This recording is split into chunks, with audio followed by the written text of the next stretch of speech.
Well, hello and welcome to Extra Minutes, the 60 Minutes podcast. I'm Adam Hegarty and I'm joined by producer extraordinaire Sheree Gibson. Good to see you. Hi, Adam. In front of the camera, Sheree. Always lovely. Now, Sheree in particular has been looking into the devastation on families who've lost their superannuation to, I think it's pretty fair enough to say, some shocking and shonky superannuation funds. That's, of course, First Guardian Shield under investigation as we speak. Sheree, you've spoken to the families as have I. It's really heartbreaking. It is. Isn't it? I mean, some people have lost, well, everyone has lost everything, but some people have lost, and it's all relative, 1.4 million. $1.4 million I in know, super. like that is a whole retirement just blown to pieces. And they're on the verge of retirement. This is what they've been planning for, and they've not got a cent, You work your whole lives to get to that point. We all do. And what struck me speaking to that gentleman in particular who lost the 1.4 million, Peter, he is not a silly man. No, I don't think any of them are. They all did their research and due diligence, and there were no red flags. And by law, we have to pay super. So by law, it's really devastating that these things happen to these people. That was interesting talking to Peter as well, because he's angry and upset at a lot of people for a lot of reasons. You'd think that anger would be firmly and solely directed towards the people under investigation for managing these funds. But he's upset with the system too, though. Like you just pointed out, Sheree, we are told that we need to put away super. It is the law, and for a good reason. But for that to just be taken away from him when he didn't even realise is brutal. And all the other couple that you spoke to, Simon and Annette, I mean, Simon actually gave his life in service for our country. He gave 22, 23 years in the Navy, and then another similar amount of years, 20-odd years in customs, protecting our borders. So he worked all his life. All he wanted to do was buy the camper van and travel around Australia and do some... Everyone wants to travel in retirement, right? Yeah. But $350,000 that he now does not have in the coffers to make that dream come true. Exactly. And like we said, you work towards something. They still have a bit of a mortgage on their house, so they're probably in retirement not going to be able to keep that, and they don't know where they're going to be. The most heartbreaking thing speaking to that couple is they have called Canberra home for a very, very long time, and they probably won't in retirement. They think they're going to have to go somewhere more affordable. They're even thinking about, thankfully they still have that camper van, but they might have to actually live in it. I was in that camper van. It is tiny, great for a holiday, but the concept of now living in that without any other place to go, possibly in time effectively homeless because they've got no super. And I think their story will resonate with a lot of people. They've still got an adult child living at home. He hasn't launched yet. And, well put. And there's a lot of people who they're forced into that situation. Like our young people, our kids can't afford to leave home nowadays, So whilst they're a mum and dad trying to still help a child, they're now finding themselves in this predicament, which is really heartbreaking. It is. And I spoke to that couple as well as Peter.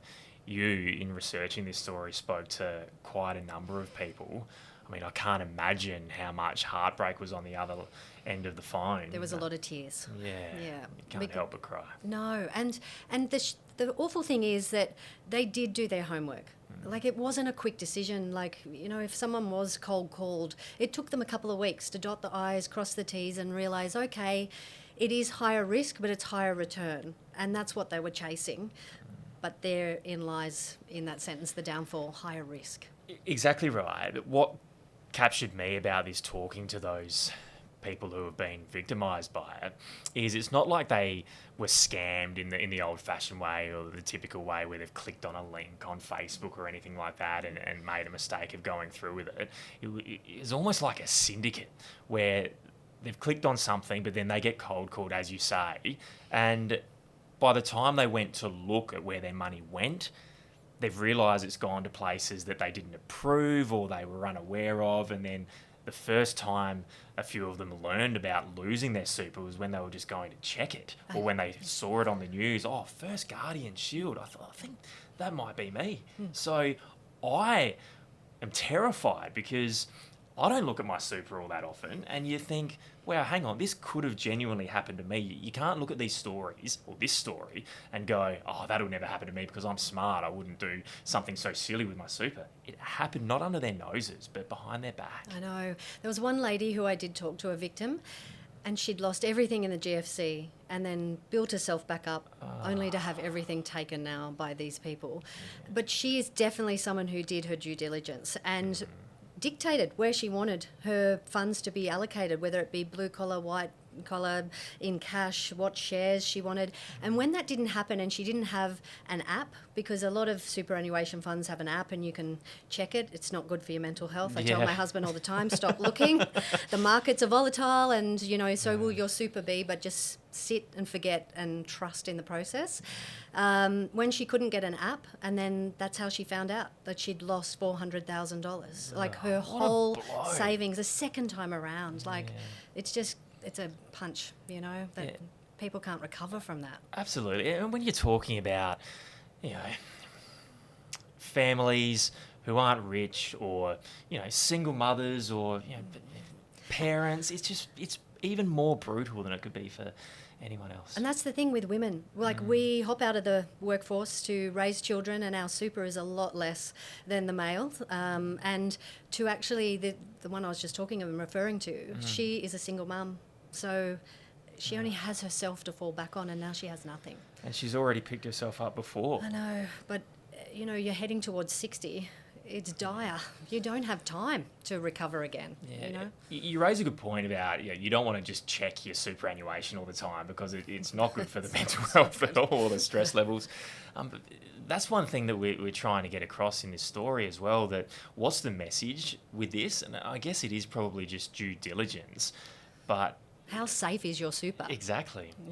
But if you want to chase that higher return, you are bound by the higher risk. Yeah, exactly right. And look, ASIC is on the case here. They're trying to recover as many funds as they can, but I've managed to have a chat to a few of the investigators, and unfortunately, there's a bit of difference between First Guardian's situation and Shield with what money's been sent offshore and what assets could be recovered and the like. So there's a little bit of positivity that could come out of it, but no one's going to get the money that they thought they were getting for retirement. And now is the slow process of actually trying to make someone pay the price for what's happened to these people, and that's going to be a long, long haul as well. And you look at these people and go, oh, gee, you might have to just accept the fact that you've been done here as opposed to clinging to any hope that something might be done about it, which is just adding salt into the wound, I think.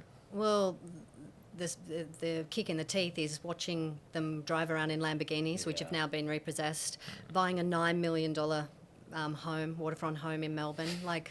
And these people just want their $300,000 to retire on. But, I think that would be one of the hardest things for them, that they see that, the Lamborghini, the mansions, the kickbacks allegedly being sent to cold callers. And offshore was like $242 million that ASIC has tracked offshore, which they can't really touch. When you look at that money, you see it printed and you go, well, hang on, I'm only a fraction of that. Surely I can get a bit back. But they're probably not going to get it. Sadly. It's not okay. Yeah. Is it? What do you take away from all of this, Sheree? I'm not even sure, what you do. It's just tragic. It is a really sad story, but it is one that we probably should do a health check. Like we look at our mortgages, we make sure that we're getting the best deal on an interest rate. We probably should do a health check on our superannuation, make sure we are secure. We're not being taken for a ride, but we're safe, because you need to make sure your super is safe. Absolutely, and it raises the broader question, doesn't it, Sheree? And when we look into this, how does retirement look in the modern era, right? People, and we've spoken to a family as part of the story, that they're retiring, we're all retiring with mortgages now. It's a really common thing. It's not something that happens in other parts of the world. Do Australians in general need to rethink how we're saving for our retirement? potentially. I think it's quite clever, the family that you spoke to. Yeah. I mean, I had never thought about putting a child on my mortgage. Yeah, But fraught with danger, potentially. I'd really like the kids to help out, chip in a little. But I think it's really clever. I mean, they're chasing the Aussie dream. We all want the Hills Hoist and the picket fence. So they've achieved that, and they may not have achieved it until they were in their 40s and 50s. But to be able to put an adult child on the mortgage, I don't actually see it as them retiring with debt. I see them passing on an asset to their children. Generational wealth. That's right. They're starting the Rolling Stone gathers moss, and you would hope that, because they have a lot of children, the family you spoke to. I hope that it actually does help them all in some way. That mum and dad were smart enough to think outside the box and to make it happen, make the dream come true. Well, yeah, putting the kids before themselves, absolutely. I mean, this is a family at some time. They have 9 mouths to feed. One of their son's partners and dad's living out the back. It's just an extraordinary woman we've spoken to. She's an amazing budgeter. That's a round of applause. Absolutely. Well, what is it? A bit of mince that she needs to meal planning. But it's a really interesting insight. Obviously, it's an extreme example. Not everyone has 9 mouths to feed, but everyone's sort of having to rethink it. That at the minute, do you rent until the end of your life to save a little bit more money for retirement? It's all things that it's all relative. Exactly. All relative. The cost of living is affecting everyone. Mm-hmm. Yeah.